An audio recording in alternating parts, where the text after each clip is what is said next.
जय श्री कृष्ण दोस्तों, कैसे हैं आप सब लोग। आशा करता हूं भगवान श्री कृष्ण की कृपा से आप सब लोग अपने अपने घरों में कुशल मंगल होंगे। तो दोस्तों, मेरे YouTube सनातन ज्ञान में आप सभी का एक बार फिर से स्वागत है। दोस्तों, हमारे धर्म में कुछ 16 संस्कारों का जिक्र किया गया है, जिसे षट संस्कार भी कहा जाता है। तो आज मैं उन संस्कारों के बारे में आप सभी को अपने YouTube चैनल के माध्यम से बताना चाहता हूँ। आगे बढ़ने से पहले यदि अभी तक आपने मेरे YouTube चैनल को सब्सक्राइब नहीं किया है तो कृपया करके सब्सक्राइब कर लीजिए और बेल आइकन को दबाना ना भूलिए, जिससे कि सनातन धर्म से जुड़ी हुई प्रत्येक जानकारी आपको समय पर मिलती रहे। तो दोस्तों, आप सभी का अधिक समय ना लेते हुए आगे बढ़ते हैं। हमारा भारत देश हिंदू धर्म वैज्ञानिक आधार और प्राचीन मान्यताओं एवं परंपराओं पर आधारित है। कहा जाता है कि हमारे धर्म की स्थापना प्राचीन ऋषि मुनियों और देवी देवताओं के द्वारा की गई है। ऐसे में आज के इस वीडियो में हिंदू धर्म से जुड़े 16 संस्कार के बारे में बात करेंगे। हिंदू ग्रंथ में इसे लेकर कहा गया है कि 16 संस्कार मनुष्य के पाप और अज्ञान को दूर कर विचारों को शुद्ध करता है और ज्ञान को बढ़ाता है। धार्मिक ग्रंथों में कहा गया है कि यह 16 संस्कार मनुष्य के व्यक्तित्व के विकास में विशेष महत्व रखता है। दोस्तों, इन 16 संस्कारों में सर्वप्रथम संस्कार गर्भाधान संस्कार माना गया है। इस संस्कार में विवाहित स्त्री के द्वारा मन एवं विचारों को पवित्र कर स्वस्थ रूप से गर्भधारण करना, तब उसे स्वस्थ एवं बुद्धिमान संतान की प्राप्ति होती है। यह सभी संस्कारों में एक शिशु के लिए पहला संस्कार है। उसके बाद दूसरे नंबर पर आता है पुंसवन संस्कार। इस संस्कार में जब महिला स्वस्थ रूप से गर्भधारण कर गर्भवती हो जाती है, तब पति और पत्नी मिलकर यह प्रतिज्ञा लेते हैं कि वे मिलकर गर्भ की रक्षा करेंगे और किसी भी प्रकार से गर्भ में पल रहे शिशु को नुकसान ना हो, इस बात का खास ध्यान रखेंगे। इसके बाद तीसरे नंबर पर आता है सीमंतोन्नयन संस्कार। यह तीसरा संस्कार है जो कि गर्भधारण के 1 या 2 महीने के बाद किया जाता है। इस संस्कार का मुख्य उद्देश्य गर्भ को पवित्र एवं शुद्ध रखना है। इस संस्कार में गर्भ में पल रहे संतान के अच्छे गुण, ज्ञान, कर्म, स्वभाव के विषय में विचार किया जाता है। इस दौरान गर्भवती महिला जैसा आचरण रखती है और जिस प्रकार से वह व्यवहार करती है, उसका असर गर्भ में पल रहे बच्चे पर पड़ता है। ठीक चौथे नंबर पर जात कर्म संस्कार आता है। यह संस्कार शिशु के जन्म के बाद होता है। माना जाता है कि इस संस्कार के करने से गर्भ में उत्पन्न दोषों को समाप्त किया जा सकता है। इस संस्कार में नवजात शिशु को सोने के चम्मच या अनामिका उंगली से शहद और घी चटाया जाता है। प्राचीन लोगों का मानना है कि घी चटाने से शिशु की आयु बढ़ती है और पित्त व वात का नाश हो सकता है। वहीं शहद चटाने से कफ का नाश होता है। इसके बाद नामकरण संस्कार आता है। इसके बारे में तो सभी ने सुना ही होगा। यह शिशु के जन्म के बाद उसके नाम रखने का एक नियम है।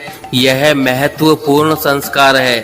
जब जन्म के लग्न के अनुसार किसी पंडित के द्वारा शिशु का नाम रखा जाता है। नाम का अक्षर भी सुझाया जाता है, जिससे परिवार वाले अपने पसंद से बच्चे का नाम रखते हैं और उसके मंगल भविष्य की कामना करते हैं। छठे नंबर पर निष्क्रमण संस्कार आता है। इस संस्कार में शिशु के आयु वृद्धि की कामना की जाती है एवं बच्चे के उज्जवल भविष्य की प्रार्थना की जाती है। यह संस्कार शिशु के 4 या 6 महीने पूरे होने के बाद किया जाता है।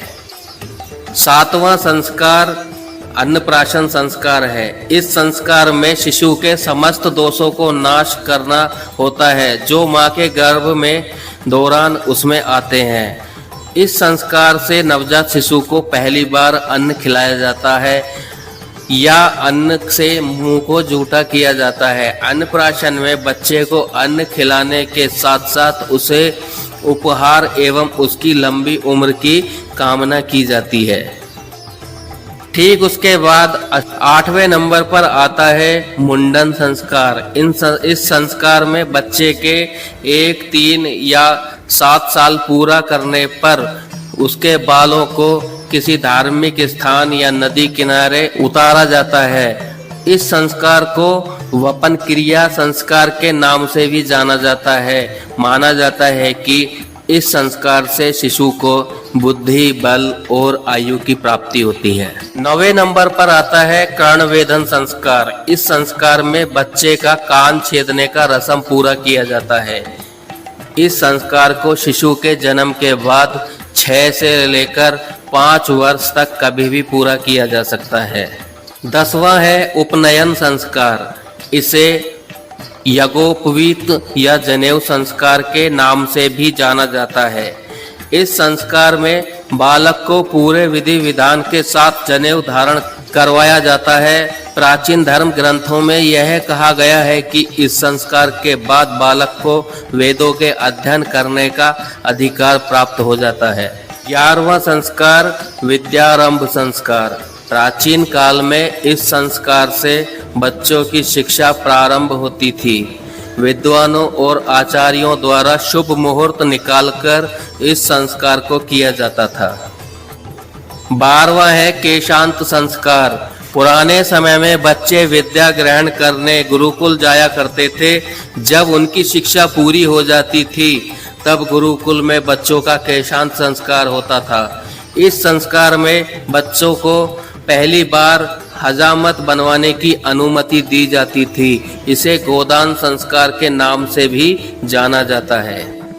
13वां है समावर्तन संस्कार। इस संस्कार में शिक्षा पूरी होने के बाद जब बच्चे शिक्षा समाप्त कर अपने गुरु की इच्छा से घर लौटते थे तब उस लौटने की प्रक्रिया को समावर्तन संस्कार कहा जाता है। इस संस्कार के बाद एक ब्रह्मचारी बालक गृहस्थ जीवन में प्रवेश करने का अधिकार प्राप्त करता है। फिर आता है विवाह संस्कार। यह संस्कार जीवन का सबसे महत्वपूर्ण संस्कार है, जिसमें पुरुष और स्त्री माता पिता की आज्ञा से देवी देवताओं की पूजा, आराधना और विवाह नियम के साथ विवाह कर गृहस्थ आश्रम में प्रवेश करते हैं। 15वें नंबर पर विवाह अग्नि संस्कार। इस संस्कार में वर वधू के द्वारा विवाह के दौरान किए गए हवन यानी विवाह अग्नि को शादी के बाद नव विवाहित जोड़े के द्वारा अपने घर में लाकर पवित्र स्थान पर प्रज्वलित किया जाता है। 16वें नंबर पर और अंतिम यह है अंत्येष्टि संस्कार। यह व्यक्ति के जीवन का आखिरी संस्कार है जिसे मृत्यु के बाद किया जाता है।